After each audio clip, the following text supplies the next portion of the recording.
It's the latest version of the popular King Burgers here at BK, the all-new Sourdough King, and I am already digging the presentation of this one strictly because it's not the same sesame seed bun that we see every single month with one of these, so it's already winning in the presentation department. Definitely digging the toastiness of that sourdough bread, and it's actually pretty soft as well too. Let's lift this up and see what we've got underneath. Looks like some sliced onion, that sweet tomato sauce, which actually looks kind of like Thousand Island dressing. We've got some hickory smoked bacon, a half pound of beef, guys, 2 quarter-pound patties, and we've got some cheese, and of course we have got to do that pull in the middle here. Let's lift it up and see all the gooey goodness here.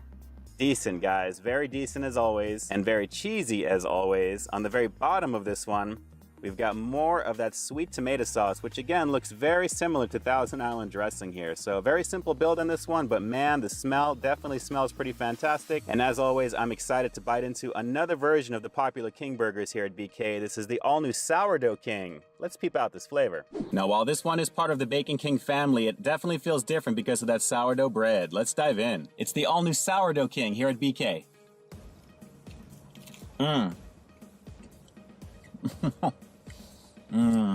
Well, instantly, right after that first bite, that sweet tomato-like sauce is trying to overtake the flavor of the flame grill patties themselves. It's not quite up there in terms of the flavor itself compared to the beef, but it is sweet and you can definitely taste it. Let's keep going.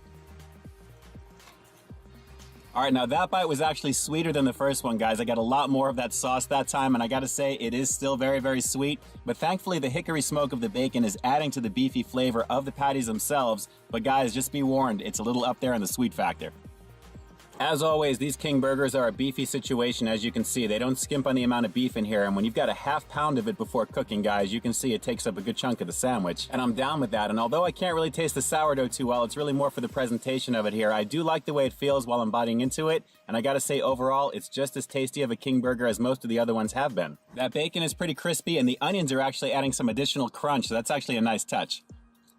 Pretty good. And as always, the gooey American cheese that melts in the center of this one is always a highlight, guys. It really is one of the signatures for Burger King on top of the flavor of the beef here. But I gotta say, it's that sweet sauce that really is the wild card with this one. You may like it, you may not, but I gotta say, overall, thanks to the hickory smoke of the bacon, that additional saltiness is helping to balance out everything in this one. So I think I see why they did that there. I think this one without the bacon would have been a little too sweet, but I'm really digging the quality of this one, guys. It is pretty tasty.